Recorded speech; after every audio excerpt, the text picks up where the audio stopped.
అప్పుల బాధలు వెంటాడుతున్నాయా? అయితే 6 జేవిఆర్ వారి జాతిరత్నాలు ధరించండి. హలో అండి, అందరికీ నమస్కారం. నేను మీ కట్ట కార్తీక్. సెప్టెంబర్ 18వ తారీఖు నుంచి ఆంధ్రప్రదేశ్ అసెంబ్లీ స్టార్ట్ కాబోతా ఉంది. ఆంధ్రప్రదేశ్ అసెంబ్లీ వర్షాకాల సమావేశాలు స్టార్ట్ కాబోతా ఉన్నాయి. మరి వైసీపీకి సంబంధించినటువంటి 11 మంది ఎమ్మెల్యేలు మాజీ ముఖ్యమంత్రి వర్యులు జగన్మోహన్ రెడ్డి గారితో సహా వస్తున్నారా లేదా, ఇది ఒక టాపిక్ అయింది. నిజానికి అసెంబ్లీ సభ్యులు అసెంబ్లీకి వస్తున్నారా లేదా అని చర్చించుకోవాల్సిన పరిస్థితుల్లో మనం పడ్డాం. నిన్న ఆంధ్రప్రదేశ్ అసెంబ్లీ డిప్యూటీ స్పీకర్గా ఉన్నటువంటి రఘురామ కృష్ణరాజు గారు మీడియా సమావేశం ఏర్పాటు చేశారు. చాలా క్లియర్గా చెప్పారు, 60 రోజులు అసెంబ్లీకి రాకపోతే మీ సభ్యత్వాన్ని రద్దు చేస్తామనేటువంటి విషయాన్ని చాలా క్లియర్గా చెప్పేటువంటి ప్రయత్నం చేశారు. వెంటనే జగన్మోహన్ రెడ్డి గారికి వంత పాడే కుహానా మేధావులు అనుకునేటువంటి జర్నలిస్టులు రంగంలో దిగి ఎలా చేస్తారు, చంద్రబాబు నాయుడు గారు అసెంబ్లీకి రాను అని వెళ్ళిపోయారుగా, ఆయన ఒక 2 సంవత్సరాలు అసెంబ్లీకి రాలేదుగా, అప్పట్లో ఎన్టీఆర్ అసెంబ్లీకి రాలేదు, కొన్ని సంవత్సరాలు రాలేదుగా, తెలంగాణలో కేసీఆర్ అసెంబ్లీకి రావట్లేదుగా అని స్టార్ట్ చేసి వాళ్ళని జగన్మోహన్ రెడ్డిని ఒకే ఘాటిన కట్టే ప్రయత్నం చేస్తున్నారు. ఓరి నా మేధావులారా, జగన్మోహన్ రెడ్డి గారు మాత్రమే అసెంబ్లీకి రాకపోవటం కాదు, ఆయనతో పాటు ఆయన పార్టీ ఎమ్మెల్యేలను కూడా అసెంబ్లీకి పంపట్లా. ఇది ఒక వ్యక్తి సమస్య కాదు, ఒక పార్టీ సమస్య. ఎమ్మెల్యేలుగా జీతాలు తీసుకుంటూ, అలవెన్సులు తీసుకుంటూ, పిఏలని అనుభవిస్తూ, గన్మెన్లని తీసుకొని సెక్యూరిటీ పొందుతూ, ఎమ్మెల్యేలుగా ఉండేటువంటి ప్రతి రాయితీని పొందుతూ అసెంబ్లీకి రావట్లేదు. ఒకవేళ అసెంబ్లీకి రావటం ఆ పార్టీకి ఇష్టం లేకపోతే రాజీనామాలు చేయమని చెప్పండి. మొన్న సజ్జల రామకృష్ణారెడ్డి గారు ప్రెస్ మీట్ పెట్టి చెప్తారు, ప్రతిపక్ష హోదా ఇస్తే వస్తాము. ప్రతిపక్ష హోదా ఎవరివ్వాలి సజ్జల రామకృష్ణారెడ్డి గారు? 2014లో 67 సీట్లు వచ్చిన మీ పార్టీకి ప్రతిపక్ష హోదా ఎవరిచ్చారు? ఆ రోజు స్పీకర్గా ఉన్న కోడెల శివప్రసాదరావు గారు ఇచ్చారా? లేదు, 67 సీట్లు ఇచ్చిన ప్రజలు ఇచ్చారా? ఎవరిచ్చారు? సజ్జల రామకృష్ణారెడ్డి గారు, మీరు సీనియర్ జర్నలిస్ట్ కదా, మీకు తెలియాలి కదా. 2019లో 151 సీట్లు మీ పార్టీకి రావటం ద్వారా మీ పార్టీ అధికారంలోకి వచ్చింది. మీ పార్టీ అధినేత జగన్మోహన్ రెడ్డి గారు ముఖ్యమంత్రి అయ్యారు కదా సజ్జల రామకృష్ణారెడ్డి గారు. ఎవరు చేశారు ఆయన ముఖ్యమంత్రి? ఆయనతో ప్రమాణ స్వీకారం చేయించిన గవర్నర్ గారు చేశారా ఆయన ముఖ్యమంత్రి? ఆయన 151 సీట్లు ఇచ్చిన ప్రజలు చేశారా ఆయన ముఖ్యమంత్రి? ప్రజలు కదా. 2014లో ప్రతిపక్ష హోదా ఇచ్చింది ప్రజలు, 2019లో 151 సీట్లతో ముఖ్యమంత్రి చేసింది ప్రజలు. ముఖ్యమంత్రిగా పరిపాలన బాగలేదని ప్రతిపక్ష హోదా కూడా ఇవ్వకుండా పని చేసింది మొన్న 2024 ఎన్నికల్లో అదే ప్రజలు కదా. ఏ ఆంధ్రప్రదేశ్ ప్రజలైతే 2014లో పార్టీని ఆదరించి ప్రతిపక్ష హోదా ఇచ్చారో, ఏ ఆంధ్రప్రదేశ్ ప్రజలైతే ఒక ఛాన్స్ ఇద్దాం అడుగుతున్నాడు కదా అని 151 సీట్లు ఇచ్చి ముఖ్యమంత్రి చేశారో, అదే ప్రజలు గుండె గుత్తాగా ఓట్లు వేసి ఈ రెండింటికి మీరు పనికి రారు అని చెప్పేసి 11 సీట్లకే పరిమితం చేసింది ప్రజలు కదా. ప్రజలు ఇవ్వని హోదాని మీరెట్లా అడుగుతారు సజ్జల రామకృష్ణారెడ్డి గారు? కామన్ సెన్స్ ఉండాలి కదా, కామన్ సెన్స్ ఉండాలి కదా. ఒక సీనియర్ జర్నలిస్ట్గా చెప్పుకోవడం కాదు కదా, కామన్ సెన్స్ ఉండాలి కదా. మనం డిమాండ్ ఏం పెడుతున్నాం, ఎందుకు పెడుతున్నాం, ఎలా పెడుతున్నాం, అది సహేతుకమా కాదా తెలియాలి కదా. 2014లో పార్లమెంట్లో కాంగ్రెస్ పార్టీకి ప్రతిపక్ష హోదా రాలేదు. వాళ్ళు లోక్సభకు హాజరవుతూనే కోర్టుల దాకా కూడా పోయారు.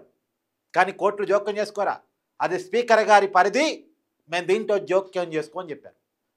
మాకు ప్రతిపక్ష హోదా ఇవ్వలేదు కాబట్టి, అపోజిషన్ లీడర్గా రాహుల్ గాంధీని గుర్తించలేదు కాబట్టి మేము లోక్సభకు రాము అని కాంగ్రెస్ పార్టీ పార్లమెంట్లో చెప్పిందా? చెప్పలేదు కదా. 2019 ఎన్నికల్లో కూడా కాంగ్రెస్ పార్టీకి ప్రతిపక్ష హోదా ఇవ్వలేదు. అయినా సరే వాళ్ళు లోక్సభకు హాజరయ్యారు. వాళ్ళు జనాన్ని మెప్పించుకొని జనాదరణ పొంది మొన్న 99 సీట్లు వచ్చిన తర్వాత 2024 సార్వత్రిక ఎన్నికల్లో వాళ్ళకి 99 సీట్లు రావటం వల్ల ప్రతిపక్ష హోదా వచ్చింది. ఎలాంటి అపోజిషన్ హోదా లేకుండానే వాళ్ళు 10 సంవత్సరాల పాటు లోక్సభకు హాజరయ్యాలి సమావేశాలకి. పార్లమెంటు చట్టాలే కదా అసెంబ్లీకి కూడా సాంప్రదాయాలుగా ఉన్నాయి. పార్లమెంటు సాంప్రదాయాలే కదా మనం అసెంబ్లీకి పాటించేది.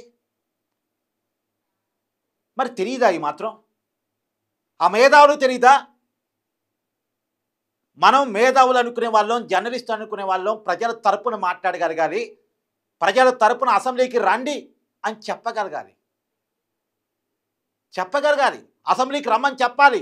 లేకపోతే రాజీనామాలు చేస్తే ఆ ప్లేసులో కొత్త వాళ్ళు అసెంబ్లీకి సభ్యులుగా అసెంబ్లీకి వస్తారు. చంద్రబాబు నాయుడు గారు ఏ పరిస్థితుల్లో అసెంబ్లీకి రాలేదు. ఆయన అసెంబ్లీకి వస్తే ఆయన కుటుంబ సభ్యులను కూడా సంఖ్యాబలం ఉంది కదా అని ఇష్టారీతిని తిరిగి నవ్వితే అవహేళన చేస్తే వ్యక్తిగత అంటే సభలో లేని మనుషుల గురించి, వాళ్ళ క్యారెక్టర్ల గురించి రకరకాల పద్ధతుల్లో రకరకాలుగా మాట్లాడితే ఆ రోజు ముఖ్యమంత్రి గారు జగన్మోహన్ రెడ్డి గారు దాన్ని చూసి ఖండించకపోగా నవ్వితే ఆ రోజు ఏడుపులతో పెడబొబ్బులతోటి అసెంబ్లీకి దూరం అయ్యారు ప్రతిపక్ష నాయకుడిగా ఉన్నటువంటి చంద్రబాబు నాయుడు గారు. అయినా సరే ఆయన పోకపోయినా ఆయన పార్టీని పంపించారు. ఆయన పార్టీకి సంబంధించిన శాసనసభ్యులు అందరూ కూడా అసెంబ్లీకి హాజరయ్యారు. కానీ ఇవాళ జగన్మోహన్ రెడ్డి గారు ఏం చేస్తున్నారు? నేను క్లియర్గా చెప్తున్నాను, చాలామంది వైసీపీ ఎమ్మెల్యేలకి అసెంబ్లీకి వెళ్ళాలని ఉంది.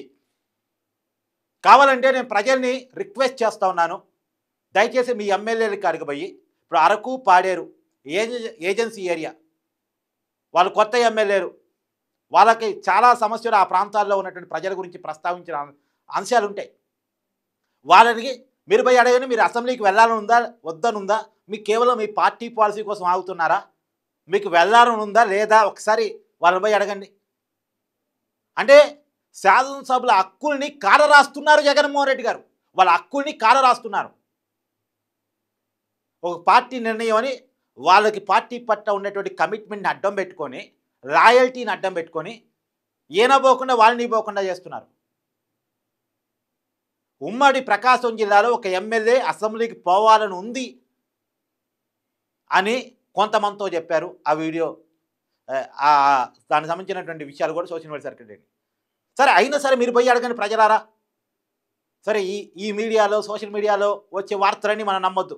మీడియాకి రంగులు ఉన్నాయి, జర్నలిస్టులకు రంగులు ఉన్నాయి. మనం వాళ్ళందరినీ నమ్మొద్దు. మనం ఓపెన్గా ఎమ్మెల్యేలు కాడికి పోయి అడగండి, మీకు అసెంబ్లీకి పోవాలని ఉందా లేదా. ఒకవేళ అసెంబ్లీకి పోకుండా జీతాలు తీసుకోవాలని ఉంటే, అసెంబ్లీకి పోకుండా రాయితీలు పొందాలంటే రాజీనామాలు చేసి మాకు ఎమ్మెల్యే స్టిక్కర్ కోసం కావాలి, గన్మెన్ల కోసం కావాలి, పిఏ కోసం కావాలి, జీతం కోసం కావాలి, రాయితీల కోసం కావాలి, కానీ మేము అసెంబ్లీకి పోము, నియోజకవర్గాల సమస్యలు ప్రస్తావించము అని వాళ్ళు రాజీనామాలు చేసి ప్రజలకి ఇదే మాట చెప్పి ఓటు అడగమనండి.